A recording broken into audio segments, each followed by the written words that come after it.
May I come? Yes. Good morning, ma'am. Good morning, sirs. Good morning. बस नाव न सांगता तुमची ओळख करून द्या. सर मी मूळचा तासगाव तालुक्यातला आहे. माझं मूळ गाव आरवडे आहे आणि सांगली जिल्हा. माझं प्राथमिक आणि माध्यमिक शिक्षण गावातच झालं, गावातल्या शाळेतच झालं.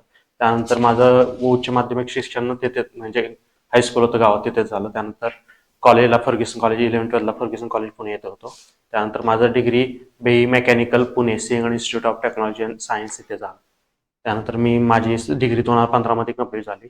त्यानंतर मी स्पर्धा परीक्षेचा अभ्यास करतोय आणि 2021 मध्ये माझी उपशिक्षणाधिकारीपदी निवड झालेली आहे. आणि माझे वडील हे मुख्याध्यापकपदी गावातच कार्यरत आहे आणि आई हाऊसवाईफ आहे. तुमचा आत्ताचा प्रेफरन्स? माझा पहिला प्रेफरन्स डीसी आहे, त्यानंतर आहे डेप्युटी डीवायएसपी, त्यानंतर मुख्याधिकारी सीओ आणि चौथा आहे तहसीलदार आणि पाचवा आहे शिक्षणाधिकारी. ओके. तुमचे वडील मुख्याध्यापक, तुम्ही आता उपशिक्षणाधिकारी पोस्टवर आहात. शिक्षणाधिकारी एवढा पाचवा प्रेफरन्स का? तुम्ही सर तिथे चांगलं काम करू शकले असता. हा सर बरोबर आहे, शिक्षणाधिकारी म्हणून काम करण्यासाठी खूप चांगल्या संधी आहेत. पण मला उपशिक्षण डेप्युटी कलेक्टर या पदी जरा चांगलं वाटलं. डायव्हर्स आहे किंवा आपल्याला वेगवेगळ्या एक समन्वयाचं काम असतं, वेगवेगळ्या क्षेत्रात काम करता येतं. त्यामुळे मी डेप्युटी कलेक्टरला पहिला ऑप्शन निवडला. ओके. तुम्ही फर्ग्युसन कॉलेजमधून 11-12 केली. कधी स्थापना झालेली फर्ग्युसन कॉलेज? सर 1885 ला स्थापना झाली. ओके. आणि फर्ग्युसन कॉलेजचे पहिले प्रिन्सिपल? वामन आपटे सर हे प्रिन्सिपल होते पहिले. ओके.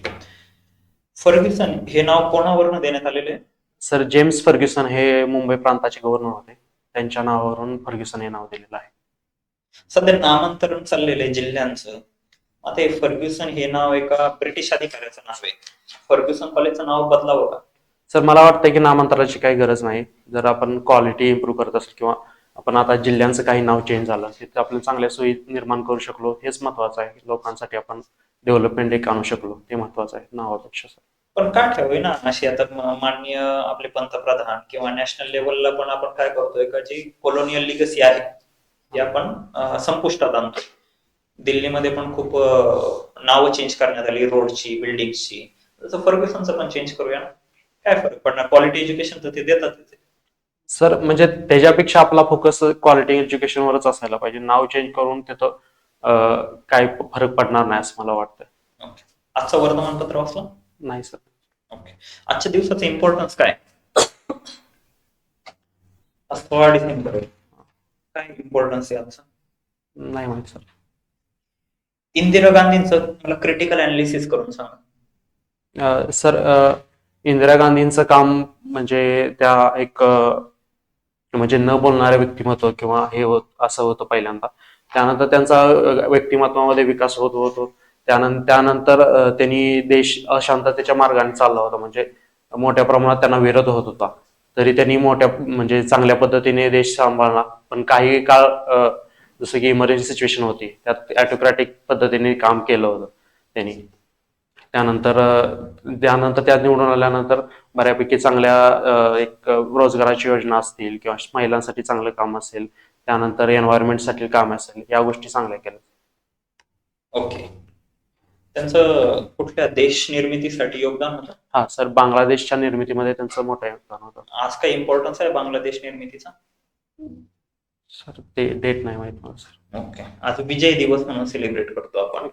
ठीक आहे. भारत पाकिस्तान युद्ध 1971, ते फायनली भारत 16 डिसेंबर रोजी जिंकला होता. Thank you sir. ओके.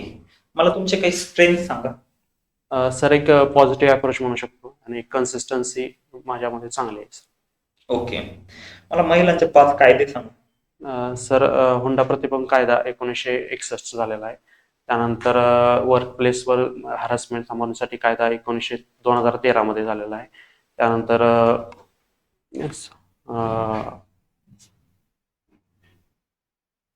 आता तर 2 आठवत आहेत.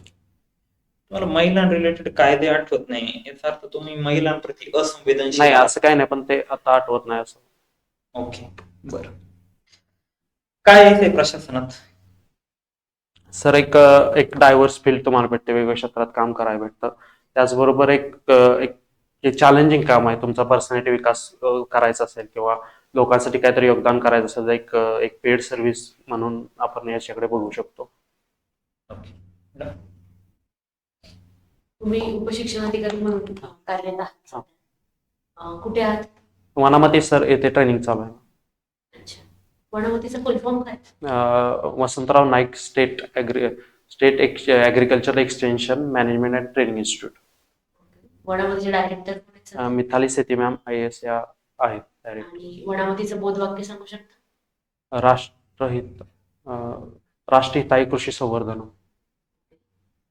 प्रशिक्षणामध्ये काय शिकला तुम्ही आतापर्यंत?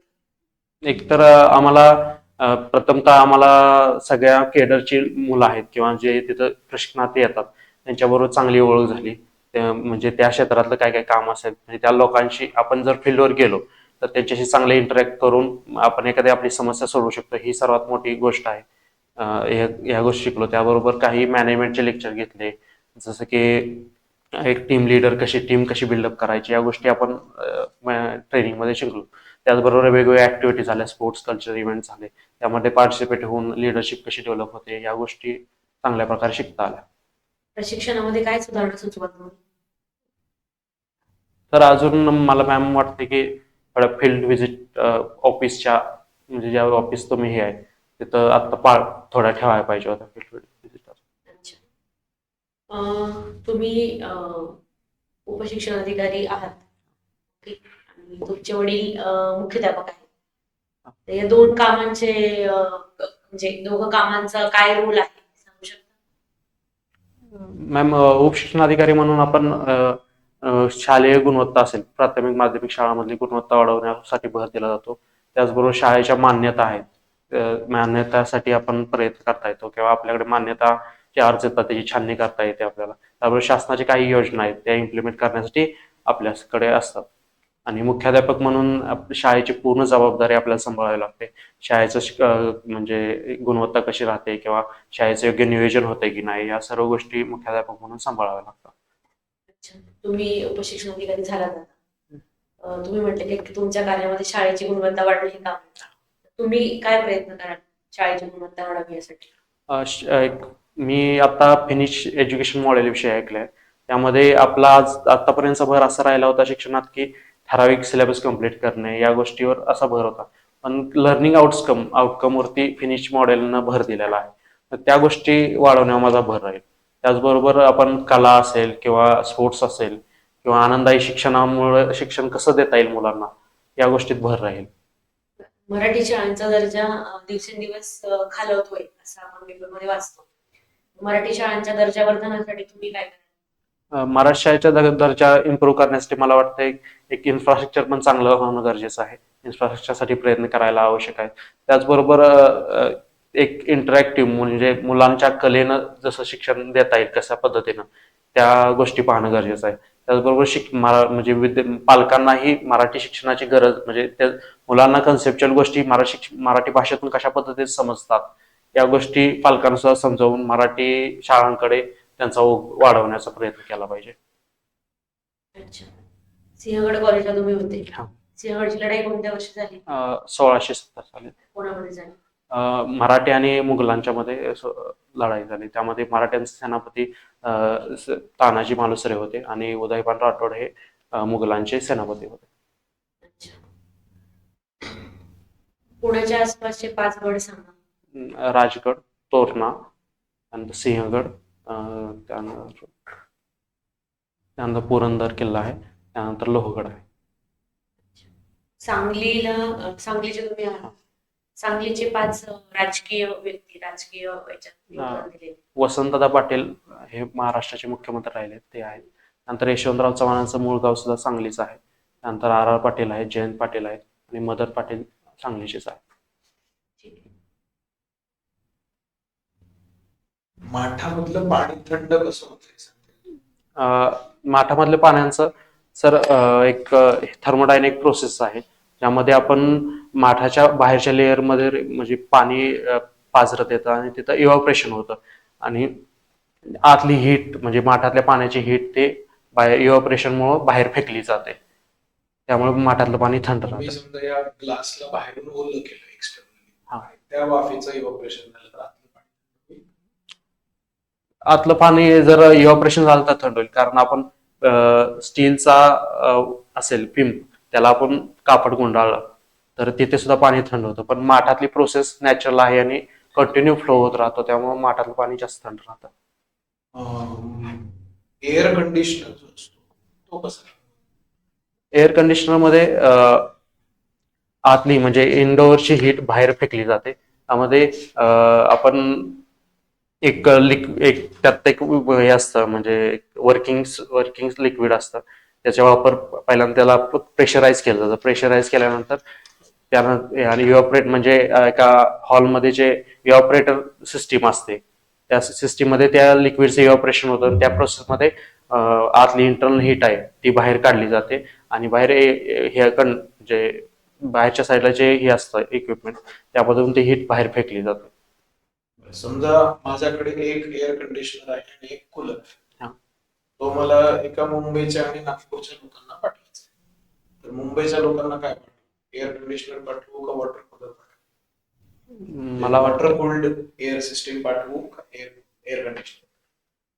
नागपूरमध्ये जास्त हीट असते, त्यामुळे मला वाटतं की नागपूरमध्ये मला दोघांना एक एक काही ना काही पाठवायचं. हा. काय कुठे पाठवायचं हे ठरवायचं. एअर कंडिशनर नागपूरला पाठवा. एअर कंडिशनर नागपूरला हा. आणि वॉटर कूल्ड सिस्टीम जी आहे ती मुंबईला पाठवायची. असं म्हणतात की ई व्हेकल मुळे नाव this is end of mechanical engineering, right? मेकॅनिकलच्या जॉबमध्ये चेंज होतं हे तर नक्कीच आहे. मुख्यतः मेकॅनिकलचं इंजिन्स वगैरे यामध्ये काम असायचं. आता डिझाईन क्षेत्रात किंवा व्हेकल डिझाईन क्षेत्रामध्ये मेकॅनिकल इंजिनिअरिंगचं काम वाढलेलं आहे. म्हणजे एंड ऑफ मेकॅनिकल इंजिनिअरिंग असं म्हणता येत नाही. एरोडायनेमिक डिझाईन्स असतील, तसेच कुलिंग सिस्टीम असेल व्हेकलची, नंतर बॅटरी सिस्टीम असेल, या डिझाईनमध्ये कामाचा भर आजकाल राहिलेला आहे. मॅग्लेव ट्रेन कसं? मॅग्लेव ट्रेनचं प्रिन्सिपल आपल्या मॅग्नेटिक एनर्जी मॅग्नेटिक फील्डच्या तत्वावर काम करतं. आपल्या ट्रॅक्स आहेत, ट्रॅक्स आणि ट्रेन यामध्ये ऑपोजिट पोल्स तयार होतात. त्यामुळे ट्रेन ही ट्रॅक पासून काही अंतराने म्हणजे एक सस्पेन्शन टाइप मध्ये राहते. अपोजिट पोल अट्रॅक्ट रिपेल करतात, सॉरी अट्रॅक्ट करतात. मॅग्लेव तशी काम, हायपरलूप कशी काम? हायपरलूप मध्ये सर एक ट्यूब सिस्टीम असते, त्यामध्ये कमी प्रेशर आणि कमी एअरची असते, त्यामुळे एक फ्रिक्शनलेस फ्लो हे होतं. पेट्रोल मध्ये पण इथेनॉल मिक्स हा. किती टक्क्यांपर्यंत करू शकतो? आपण 2020 पर्यंत आपल्या शासनाचं टार्गेट आहे की 2030 पर्यंत आपण 20% पर्यंत इथेनॉल ऍड करू. प्रश्न होता किती टक्क्यांपर्यंत आपण जास्तीत जास्त मिक्स? सर 80% केलेला आढळलेला आहे. ऑक्टेन नंबर काय असतो? ऑक्टेन नंबर हा एक पेट्रोल इंजिनचा एक नॉकिंग कॅरेक्टर दाखवतो.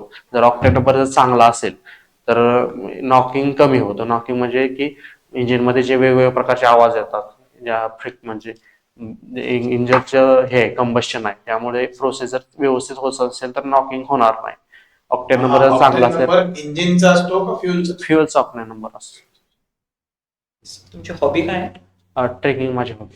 ट्रेकिंग. हा. रिसेंटली कुठे केली ट्रेकिंग? देवकुंडला इथे गेलो होतो ट्रेकिंगसाठी. तुमची पर्सनॅलिटी एका शब्दात मला सांगा. एका शब्दाने तुमची पर्सनॅलिटी डिफाईन करा. एक म्हणता येईल की ऍडॅप्टिव्ह असं म्हणता येईल मला. ठीक आहे, येऊ शकतो. Thanks. Have a nice day.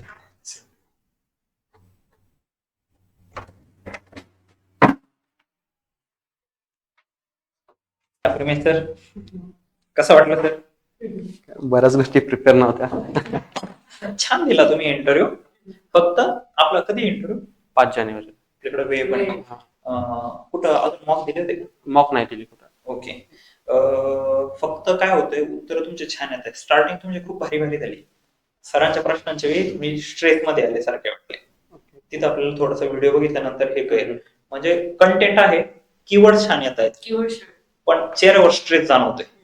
हा, मग ती स्माईल म्हणजे आता तुम्ही जे स्माईल करताय ती जरा ती गरजेची आहे. स्माईल अजून 2-3 वेळा म्हणजे तिघांचं पण हे झालं की क्वेश्चन संपायच्या पहिले तुम्ही उत्तर हा, देताय. तर ते झालं. म्हणजे क्वेश्चन संपून देत जा. की मी तुम्हाला म्हणत होतो की तुम्हाला हे कायदे येत नाही, याचा अर्थ तुम्ही महिलांप्रती असंवेदन, मी एवढंच म्हणतोय. हम्म. तुम्ही लगेच नाही सर तसं नाही, React झाले. ऐकून घ्यायचं. आता हे काय आहे की ऑफेन्सिव्ह क्वेश्चन असतो, हा असं मुद्दामून स्ट्रेस मध्ये प्रेशर मध्ये टाकण्यासाठी असतो. नाही सर, मला आता हे कायदे आठवत नाहीये, पण मी ते वाचलेले आहे आणि मी एक इन्फॉर्म सिटीजन आहे आणि एक आज आम्ही अधिकारी म्हणून पण आम्ही तिथे ट्रेनिंग घेत आहोत. महिलांप्रती मी संवेदनशील आहे आणि मला त्यांच्या सामाजिक समस्यांची पण जाण आहे आणि मी उद्या प्रशासनात जाऊन त्या सोडवण्याचा पण प्रयत्न करणार. पॉझिटिव्हली घेऊन जायचं. हा, फक्त क्वेश्चन संपू द्यायचा. सरांचं पण तसंच म्हणणं झालं की 1-2 प्रश्न तुम्ही लगेचच बोलले, पूर्ण क्वेश्चन संपू द्या, 1-2 सेकंदचा पॉज घ्यायचा आणि मग उत्तर द्यायचं. आपल्याला रिस्पॉन्स द्यायचा आहे, रिॲक्ट नाही करायचंय. तेवढं फर्ग्युसन कॉलेजचं नामांतरणाचं छान तुम्ही हे दिलं, पण त्याच्यात अजून सांगतील काय आहे की एक ब्रिटिश गव्हर्नर जनरल, ज्या व्यक्तीने एक भारतीय एज्युकेशन इन्स्टिट्यूशन स्थापन करण्यासाठी तेव्हा प्रोत्साहन दिलं, कंट्रीब्युशन दिलं आणि परमिशन दिली, ते तेव्हा दडपशाही करून ते थांबू पण शकले असते. त्यांनी ते केलं, रेकग्नाइज दॅट. आणि हीच इन्स्टिट्यूट पुढे स्वातंत्र्य लढ्यात कामाला आली. मग स्वातंत्र्यवीर सावरकरांसारखे आणि अजून बाकीचे नेते हे तिथून उदयास आले. म्हणजे ह्या इन्स्टिट्यूशनचं आपल्याला स्वातंत्र्य लढ्यात पण काम दिसतंय. मग त्यामुळे मला हे वाटतंय, मग असं हे घेऊन जायचे, हे थोडेसे पॉईंट उचलून घ्यायचे. ठीक आहे, बाकीचं छान कायदे क्रोनॉलॉजिकली सांगायचे फक्त, म्हणजे आपल्याला लक्षात राहतं. तुम्ही सांगितले तरी आपल्याला अजून म्हणजे आपण स्टक नाही होत. कीवर्ड्स खूप छान, थोडी स्माइल पाहिजे, स्ट्रेस फ्री असणं गरजेचं आहे. तेवढं म्हणजे तुम्ही आता छान देताय. तर मग ते आपल्याला तसं देत, कारण ऑलरेडी पोस्ट आहे तुमच्या बाबतचा हे वाढून जाणार एक्सपेक्टेशन. आपल्याला स्ट्रेस, म्हणून मॅडमने ते तुम्हाला जे क्वेश्चन्स विचारले त्याच्यात अजून एज्युकेशन तर चांगलं करा, त्याच्यावरच कदाचित एज्युकेशन मला वाटतं. माझे 2-3 आता स्टुडंट्स इंटरव्ह्यू दिला, ALC क्लास 1 होते ते, त्यांना मी म्हटलं होतं लेबरवरच जाईल. 90% इंटरव्ह्यू लेबरवर जाईल. तर ते आपल्याला करायचं. ठीक आहे, आपले भरत नागरे सर डेप्युटी एज्युकेशन, एज्युकेशनवरच झालं, हे आपलं त्याच्यावर जाणारच आहे. आणि तुमच्या वडिलांचं पण आलं उल्लेख, मुख्याध्यापक हे इकडे पण आलं हे, तर मग ते थोडंसं हे करायचं. बाकी very good. Subject knowledge refresh आणि सिम्पल सांगायचं, फार कॉम्प्लिकेटेड जायचं नाही. म्हणजे उदाहरणार्थ माठाचं पाणी कसं होतं बरोबर, बाहेर कितीही पाणी मागलं आणि त्याची कितीही इव्हॅपोरेशन झालं तर आपलं पाणी थंड होत नाही. ते मला पहिला प्रश्न तुम्हाला इव्हॅपोरेशनशी संबंधित, दुसरा प्रश्न हीट कंडक्टिव्हिटी. दिसायला ते दोन्ही सेम आणि हे असे प्रश्न आहेत. Just refresh it. हे काही अवघड प्रश्न नाहीये. उगाच तुम्ही ते मेकॅनिकल इंजिनिअरिंग चालू झालं की सुपर ते नंतर स्ट्रेस जाणवायला दिसला तुमचा स्ट्रेस, आणि त्याच्यानंतर दुसरे प्रश्न पूर्ण होते.